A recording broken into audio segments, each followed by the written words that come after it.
जय हिंद। मैं प्रदीप कुमार स्वागत करता हूं आपके अपने यूट्यूब चैनल डॉक्टर ब्राग पे।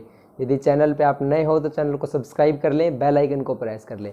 फेसबुक पेज पे देख रहे हो तो पेज को फॉलो और पेज को लाइक करना ना भूलें। तो आज हम देखेंगे एक्सरसाइज 4.3 के अंदर क्वेश्चन नंबर जो हमारा 10th है, यानी क्वेश्चन नंबर 10 और क्वेश्चन नंबर 11 को आज हम डिस्कस करेंगे बहुत ही अच्छे तरीके से। और इससे पहले हम जितनी भी इसके अंदर चैप्टर नंबर 4 में विधियाँ हैं उन सभी के बारे में हम डिस्कस कर चुके हैं। उन सभी का लिंक आपको नीचे डिस्क्रिप्शन में मिल जाएगा। तो क्वेश्चन को स्टार्ट करते हैं। क्वेश्चन नंबर जो 10 है हमारा, लिखा है मैसूर और बेंगलोर के बीच में। देखो हमारे इंडिया के अंदर दो बहुत अच्छे शहर हैं, एक तो मैसूर और दूसरा हमारा बेंगलोर। तो उसी की बात कर रहा है ये, ताकि हम इन शहरों के बारे में भी जान पाएँ कि कितने खूबसूरत शहर है। आप नेट से सर्च कर सकते हो। मैसूर और जो बेंगलोर हमारे बहुत अच्छे शहर और आप नाम भी सुनते होंगे बार बार इनका। आगे कहा कि इनके बीच में 132 किलोमीटर यात्रा करने में एक एक्सप्रेस रेलगाड़ी और दूसरी हमारी सवारी गाड़ी से क्या 1 घंटा कम समय लेती है। यहाँ से आप रेलगाड़ियों के बारे में भी जानकारी आपको मिल रही है। क्या एक हमारी एक्सप्रेस गाड़ी होती है, एक हमारी सवारी गाड़ी है। और इस क्वेश्चन के अकॉर्डिंग क्या कहा है, जो हमारी एक्सप्रेस गाड़ी है सवारी गाड़ी से 1 घंटा समय कम लेती है। यानी जितने घंटे में हमारी सवारी गाड़ी पहुंचती है ना, उससे 1 घंटे पहले ही हमारी कौन सी एक्सप्रेस गाड़ी पहुंच जाती है। आगे कहा मध्य के स्टेशनों पर ठहरने का समय ध्यान में न लिया जाए। यानी जहां पे भी हमारी गाड़ी रुकती है बीच के अंदर, यानी 132 किलोमीटर यात्रा के अंदर जहां भी हमारी गाड़ी रुकेगी उस समय को हमें नहीं लेना है, उसको नज़रअंदाज कर देना है। आगे कहा यदि एक्सप्रेस रेलगाड़ी की औसत चाल, जो हमारी एक्सप्रेस गाड़ी की औसत चाल यानी जिस चाल से वो चल रही है, यानी कभी चाल हमारी कम होगी कभी ज़्यादा होगी, तो एवरेज यानी कि औसत जो चाल रहेगी हमारी बीच की मध्य जो चाल होगी वो क्या कहा, यदि एक्सप्रेस रेलगाड़ी की औसत चाल सवारी गाड़ी की औसत चाल से 11 किलोमीटर प्रति घंटा अधिक हो तो दोनों रेलगाड़ियों की औसत चाल हमें बतानी है। इंग्लिश में an express train takes 1 hour less than a passenger train to travel 132 kilometre.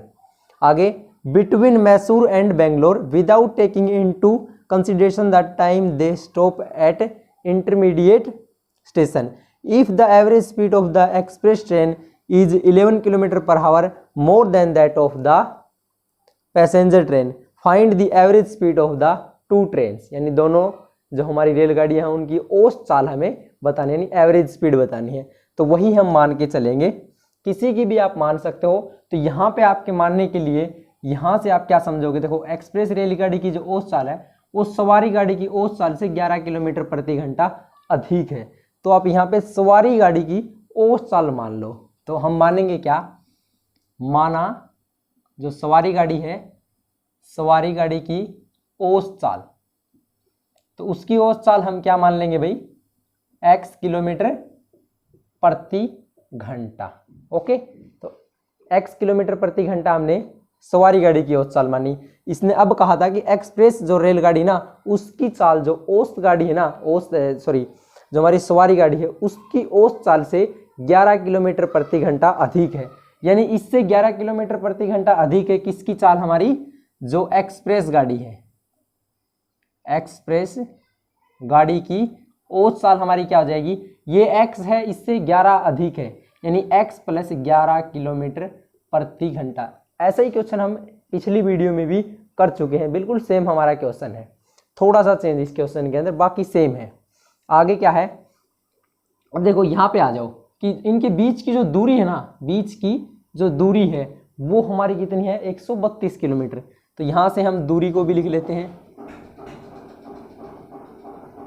तो यहाँ से हमें क्या, जो औसत चाल है दोनों रेलगाड़ियों का पता लगा, और जो दोनों जो हमारे स्टेशन है उनके बीच की जो दूरी है ना उसका भी हमें पता चल चुका है। अब बात आती है हमारे समय की, तो समय को भी याद कर लेंगे। समय के लिए आप एक अच्छी लाइन लिखना, आपके जो एग्ज़ाम है जब आप एग्ज़ाम करोगे आप क्वेश्चन ऐसा आ जाता है 6 नंबर या 4 नंबर में, तो ऐसी लाइन आप लिखते हो तो थोड़ा इफेक्ट पड़ता है एग्जामिनर के ऊपर, नंबर जो हमारे वो काट नहीं सकता फिर ऐसा यूज करने पे। क्या लिखेंगे हम, 132 किलोमीटर दूरी तय करने में सवारी गाड़ी द्वारा लिया गया समय, लिया गया जो समय है हमारा वो क्या हो जाएगा। देखो समय का पहले आपको फॉर्मूला पता होना चाहिए, आप समय का फॉर्मूला भी जरूर लिखना भाई। समय बराबर हमारा होता है क्या, दूरी बटे साल, यानी कि जो टाइम है, टाइम इज इक्वल टू क्या, distance upon speed. Okay, T मतलब टाइम, डी मतलब डिस्टेंस, एस मतलब हमारी स्पीड। तो यहीं से आपका क्या समय हमें चाहिए, दूरी कितनी है 132, और जो सवारी गाड़ी है वो किस साल से चल रही भाई, x किलोमीटर प्रति घंटा, यानी ये इतना 132 बटे x हमारा क्या आ गया, समय आ गया। ऐसे ही हम क्या करेंगे, 132 किलोमीटर दूरी तय करने में जो हमारी एक्सप्रेस गाड़ी ना, एक्सप्रेस गाड़ी द्वारा लिया गया जो समय होगा वो हमारा कितना आ जाएगा। देखो दूरी तो दोनों के अंदर 132 है, और इसके द्वारा जो चाल थी ना वो क्या हमारी x + 11। तो जो हमारी सवारी गाड़ी है वो 132 बटा x समय लेगी, और जो हमारी एक्सप्रेस गाड़ी है वो 132 बटे x + 11, जो हमारा x + 11 है घंटे हमारा समय लेती है। अब हमारी बात आती है क्या, जो पर्सन में कहा गया कि 1 घंटा समय हमारी कम लेती, कौन, जो हमारी सवारी गाड़ी से 1 घंटा कम समय लेती हमारी एक्सप्रेस गाड़ी। तो जैसा पर्सन ने कहा उसी अकॉर्डिंग चलेंगे भाई। तो पर्सनानुसार पर्सन ने क्या कहा, जो हमारी क्या है 132 बटे x बराबर कब हो जाएगी 132 बटे x + 11, जब हम ये जो गाड़ी है ना, कौन सी, जो हमारी एक्सप्रेस गाड़ी है, ये हमारा 1 घंटा समय इससे कम लेती है। यदि इसके अंदर हम 1 घंटा जोड़ देंगे ना, क्या हमारी जो एक्सप्रेस गाड़ी द्वारा जो लिया गया समय है उसमें हम 1 घंटा जोड़ देते हैं, तो हमारा किसके बराबर आ जाएगा, सवारी गाड़ी द्वारा लिया गया जो समय है उसके बराबर हमारा मिल जाता है। तो दोनों समय हमारे बराबर आ चुके हैं। अब देखो सेम जो हमारा क्वेश्चन नंबर फर्स्ट था ना, या जो हमारा सेकंड क्वेश्चन था, वहां पे आप रिवाइज करो कि ऐसा ही सेम हमें क्वेश्चन दिया गया था, तो उसी अकॉर्डिंग इसको अब हम कर लेंगे भाई। तो क्वेश्चन क्या होगा, देखो पहले यहाँ पे आप एलसीएम लोगे, और एलसीएम आपका क्या आ जाएगा x + 11, तो 132 एज इट इज रहेगा, प्लस आपका क्या हो जाएगा x + 11 हो जाएगा, और इज इक्वल टू इधर क्या हमारा 132 बटे x। अब ये x + 11 और यहाँ पे x है, तो इनको नीचे से हटाने के लिए इसको इधर गुणा कर देंगे, इसको इधर, यानी बोलते हैं आर पार गुणा कर देंगे, या आप कह सकते हो कि कैंची गुणा कर देंगे। तो इसको इधर गुणा करेंगे, इसकी इसके साथ मल्टीप्लाई होगी, नहीं x की 132 के साथ, तो 132x, फिर 11 की इसके साथ होगी, तो हमारा कितना हो जाएगा 2 और 5 4 1, यानी 1452, किसकी 11 की और 132 की गुणा। आगे क्या है हमारी, इसकी 132 के साथ होगी, यानी x की 132 के साथ, तो 132x, फिर x की x के साथ होगी तो x², x की 11 के साथ तो हमारा 11x। तो यहाँ तक हमने क्या इसको सोल्व कर लिया। अब जो हमारा जुड़ता है उसको जोड़ेंगे, घटेगा उसको घटा देंगे। तो सबसे पहले तो इसको पूरे को उधर लेके जाएंगे, x² को पहले लिखेंगे, फिर प्लस क्या कर देंगे 132x, प्लस क्या करेंगे 11x, और ये पूरा का पूरा उधर चला जाएगा, यानी -132x - 1452 बराबर क्या हो जाएगा आपका 0।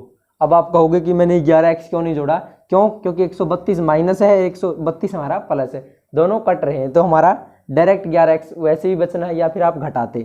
तो अब हमारी जो द्विघात समीकरण बन के आ गई वो आ गई x² + 11x - 1452 बराबर 0।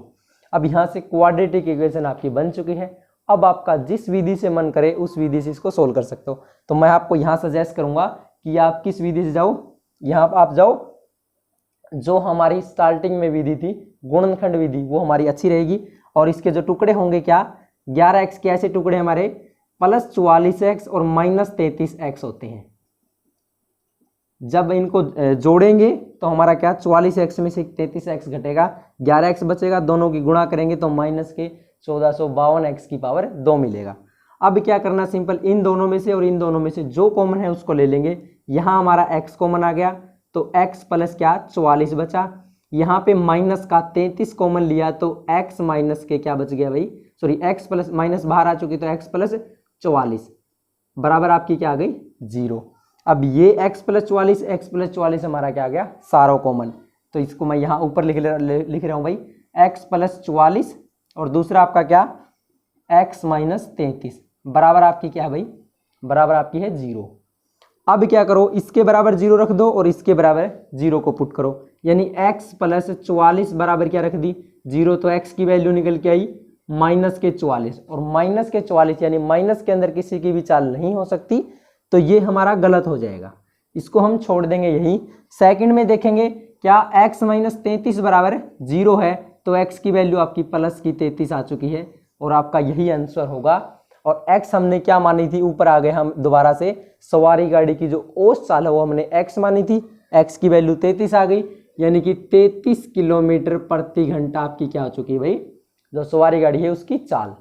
सेकंड क्या, एक्सप्रेस गाड़ी की चाल याद करनी है, तो 33 प्लस क्या कर देंगे, यहाँ पे लिख देता हूं मैं, 33 प्लस 11 आपका क्या आ जाएगा 44 किलोमीटर प्रति घंटा, आंसर आपको मिल जाता है। तो ये था हमारा क्वेश्चन नंबर 10। बिल्कुल एक एक पॉइंट मैंने यहाँ पे डिस्कस आपके साथ किया है, आपको समझ में आ गया है तो कमेंट सेक्शन में यस लिख दें। और अब देख लेते हैं हम इससे नेक्स्ट क्वेश्चन। नेक्स्ट क्वेश्चन हमारा क्या है, दो वर्गों का क्षेत्रफल। पहले तो आपको यहाँ पे वर्गों का क्षेत्रफल का फॉर्मूला पता होना चाहिए, वो यहाँ पे हम लिख लेते हैं क्या, वर्ग का क्षेत्रफल का जो फार्मूला होता है वो हमारा होता है भुजा गुणा भुजा। इंग्लिश में बात करें तो क्या, एरिया ऑफ स्क्वायर हमारा होता है साइड इनटू साइड। और वर्ग हमारा होता क्या है, वर्ग ऐसे जो हमारा होता है ना इस टाइप से, ये हमारा क्या है वर्ग है भाई, यानी कि ये भुजा और ये भुजा, ये भुजा, ये भुजा, चारों की चारों जो भुजाएं हैं वो हमारी जिसकी बराबर हो वो क्या रहता है भाई, वर्ग रहता है, यानी स्क्वायर रहता है। आगे इसमें परिमाप दे रखा है भाई, परिमाप, और परिमाप को भी यहाँ पे जान लेते हैं। तो वर्ग का जो परिमाप हमारा होता है ना, वर्ग का परिमाप वो हमारा क्या रहता है भाई, वो हमारा रहता है 4 गुणा भुजा, यानी कि 4 इंटू साइड। हिंदी और इंग्लिश दोनों के अंदर मैंने लिख दिया है क्या, परिमाप हमारा 4 गुणा भुजा और यहाँ पे 4 इंटू साइड। ओके, अब क्वेश्चन को पढ़ लेते हैं। दो वर्गों के क्षेत्रफल का योग, यहाँ पे दो जो हमें वर्ग दिए गए हैं उनके क्षेत्रफल है ना, उनका क्या योग दे दिया क्या 468 मीटर स्क्वायर। यदि उनके परिमापों का अंतर, जो उनके परिमाप है दोनों के, उनका जो अंतर है बीच का, वो हमें कितना दे दिया 24 मीटर हो, यानी 24 मीटर हो, तो दोनों वर्गों की भुजाएं याद करनी है। जो हमारी साइड है यानी ये तो मतलब एक जान लोगे तो सभी आपको पता लग जाएंगी। क्यों? क्योंकि वर्ग की चारों भुजाएं हमारी बराबर रहती है, ये हम पिछली कक्षाओं में पढ़ चुके हैं। अब क्वेश्चन को करते हैं भाई, दो वर्गों की भुजाएं याद कीजिए, तो हमें दो वर्ग यहाँ पे मान के चलने होंगे। मान लेते हैं क्या, माना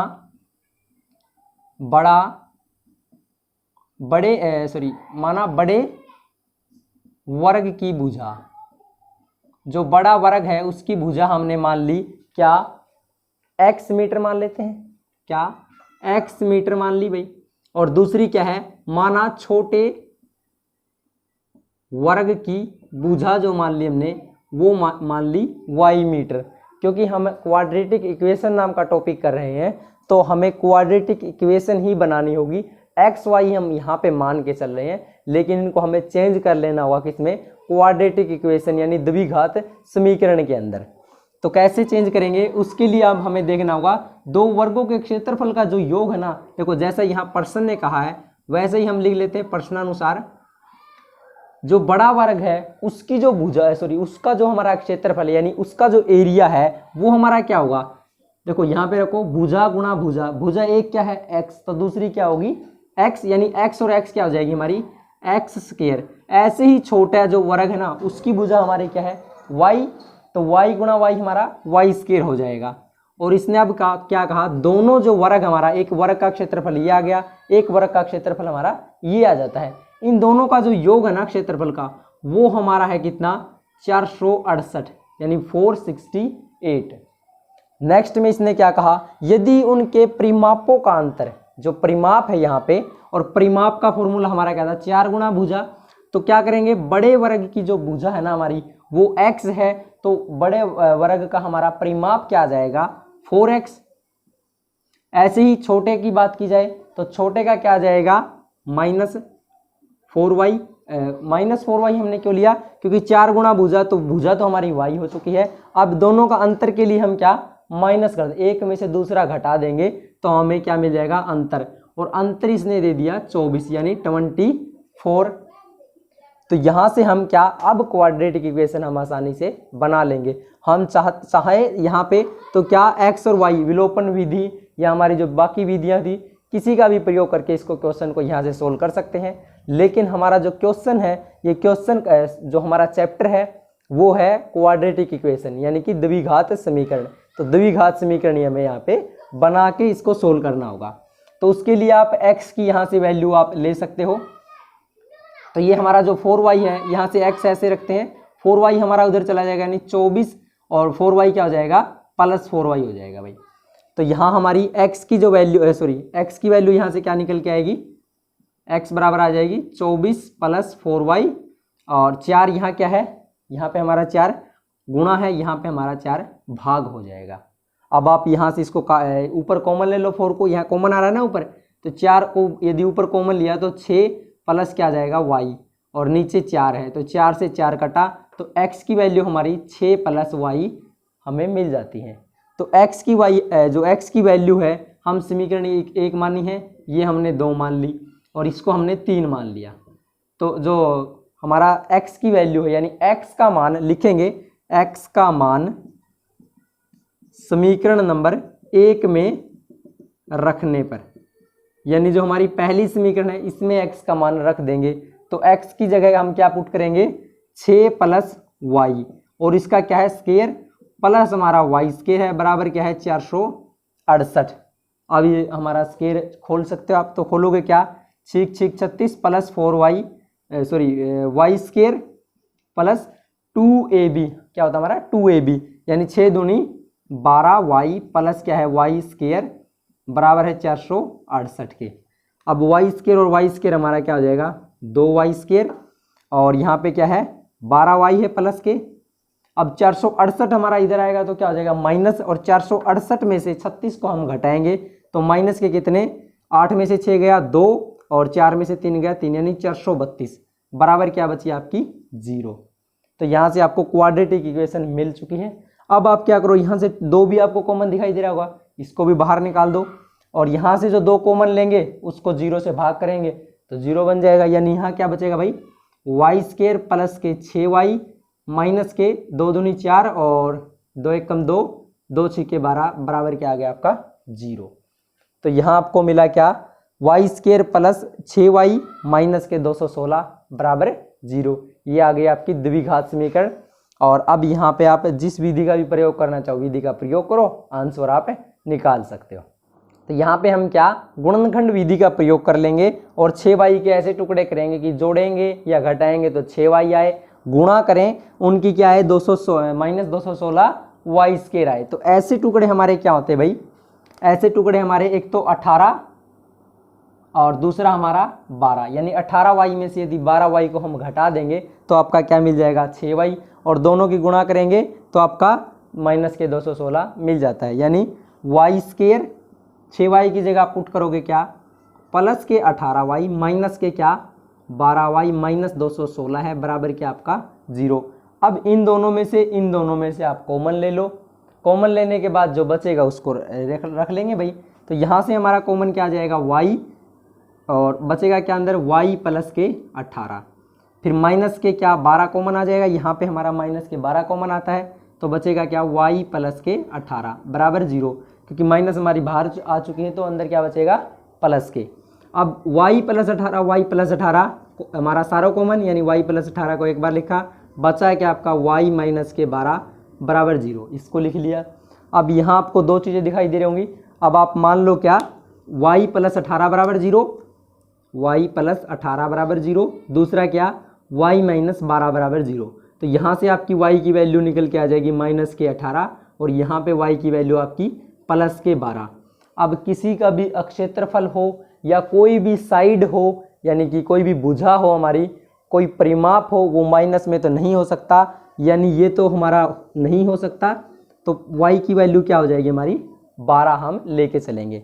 और y हमने माना क्या है यहाँ पे छोटे वर्ग की भुजा, तो छोटे वर्ग की भुजा हमारी क्या आ गई भाई, 12 मीटर। अब आप क्या बड़े वर्ग की भुजा भी याद कर लोगे, कहाँ, y का मान समीकरण नंबर 3 में रख दोगे। तो y का मान यहाँ पे रखेंगे, तो 6 प्लस y की जगह आपका कितना आ जाएगा, 12। तो 12 और 6 आपका 18, यानी कि x की जो वैल्यू आपकी क्या आ गई भाई, 18 मीटर, और y की वैल्यू आपकी क्या आई थी, 12 मीटर। तो ये आपका क्या हो जाएगा, आंसर हमें मिल जाएगा। ये थे आपके क्या 10th और 11th दोनों क्वेश्चन, यानी 10वां और 11वां क्वेश्चन था, बहुत ईजी, जो कि हमने डिस्कस कर लिया है। आप चाहो तो इसका स्क्रीनशॉट भी ले सकते हो, और मैं आपको सजेस्ट करूंगा कि इसको कम से कम वीडियो को 1 या 2 बार जरूर देखो। जब इसको आप 1 या 2 बार देख लोगे तो यहाँ आपको समझ में तो 1 बार देखने से ही पता लग जाएगा, बट जब यदि 2 बार देख लोगे तो आपकी क्या स्पीड इंक्रीज हो जाएगी, यानी स्पीड आपकी बढ़ती चली जाएगी। क्वेश्चन को आप एग्जाम के अंदर 5 मिनट में करने की बजाय 2 या 3 मिनट में कर सकते हो। यदि फिर आप देख लोगे तो 1 मिनट, और ऐसे करते यदि आपने बिल्कुल अच्छे से क्वेश्चन को 3-4 बार खुद से करके देख लिया तो मान के चलो आप आधे मिनट से भी कम समय में एग्जाम के अंदर बड़े से बड़े क्वेश्चन को सोल्व कर सकते हैं भाई। तो वीडियो अच्छी लगी तो वीडियो को लाइक कर दें, कोई डाउट है तो मुझे कमेंट सेक्शन में बता दें, और वीडियो को अपने सभी दोस्तों तक शेयर जरूर कर दें भाई। और चैनल को सब्सक्राइब नहीं किया अभी तक तो #डॉक्टर ब्राग को सब्सक्राइब कर लें, बेल आइकन को प्रेस कर लें। फेसबुक पेज पे देख रहे हो तो पेज को फॉलो और पेज को लाइक करना ना भूलें। मिलेंगे नेक्स्ट एक्सरसाइज के साथ, यानी एक्सरसाइज 4.4। तब तक के लिए जय हिंद।